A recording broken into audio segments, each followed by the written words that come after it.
আসসালামু আলাইকুম ওয়া রাহমাতুল্লাহি ওয়া বারাকাতুহু। সম্মানিত দর্শক, আজকে আপনাদের মাঝে আলোচনা করব পাঁচ ওয়াক্ত নামাজের সময়সূচি, তাহাজ্জুদ, সেহরির শেষ সময়, ইশরাক, চাস্তে নামাজের সময়সূচি, ইফতারের শেষ সময়, নামাজের নিষিদ্ধ ওয়াক্তসমূহ, প্রত্যেকটা জেলা বিভাগগুলোর নামাজের সময়সূচি আপনাদের মাঝে আলোচনা করব। তো আজকে সোমবার 22শে সেপ্টেম্বর 2025 ইংরেজি, 7 আশ্বিন 1432 বাংলা, 28শে রবিউল আউয়াল 1447 হিজরি। ঢাকা এবং পার্শ্ববর্তী এলাকার নামাজের সময়সূচিগুলো তুলে ধরবো। তারপরে অন্যান্য জেলা বিভাগগুলোর নামাজের সময়সূচি আপনাদের মাঝে আলোচনা করবো। যে যেখান থেকে ভিডিওটা দেখছেন নিজ জেলাগুলোকে অবশ্যই কমেন্টের মাধ্যমে জানাবেন।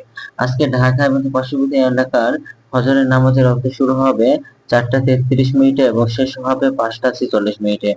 জোহরের নামাজের ওয়াক্ত শুরু হবে 11:55 এবং শেষ হবে 4:10। 13 মিনিটে। আসরের নামাজের ওয়াক্ত শুরু হবে 4:14 এবং শেষ হবে 5:38। মাগরিবের নামাজের ওয়াক্ত শুরু হবে 5:59 এবং শেষ হবে 7:12।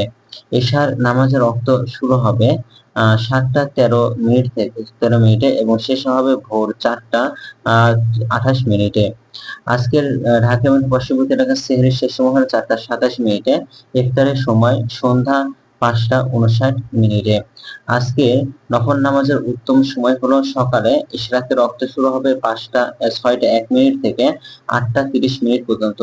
চাষের নামাজের ওয়াক্ত শুরু হবে সকাল 8:31 থেকে 11:48 পর্যন্ত এবং তাহাজ্জুদ নামাজের ওয়াক্ত শুরু হবে রাত 9:50 থেকে ভোর 4:28 পর্যন্ত। তো আজকের নামাজের নিষিদ্ধ ওয়াক্ত হলো তিনটার সময়, সকালে 5:47 থেকে 6টা পর্যন্ত, দুপুরে 11:49 থেকে 11:54 পর্যন্ত এবং সন্ধ্যায় 5:39 থেকে 5:55 পর্যন্ত। এই গেল ঢাকা এবং পার্শ্ববর্তী এলাকার নামাজের সময়সূচি। এখন আপনাদের মাঝে আলোচনা করব বিভাগীয় শহরের জন্য বিভাগীয় সময়ের সঙ্গে।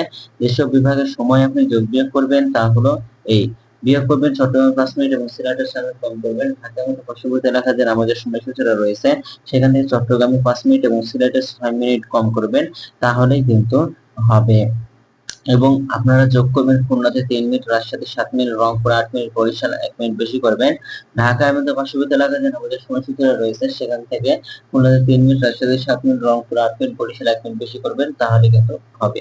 তো আজকের ভিডিওটি পর্যন্ত ছিল, আর এই সূত্রগুলো নিয়েছি ইসলামিক ফাউন্ডেশন থেকে। ভিডিওটি ভালো লাগলে অবশ্যই চ্যানেলটি সাবস্ক্রাইব করে পাশে থাকবেন। ধন্যবাদ সকলকে। আসসালামু আলাইকুম ওয়া রাহমাতুল্লাহি ওয়া বারাকাতুহু।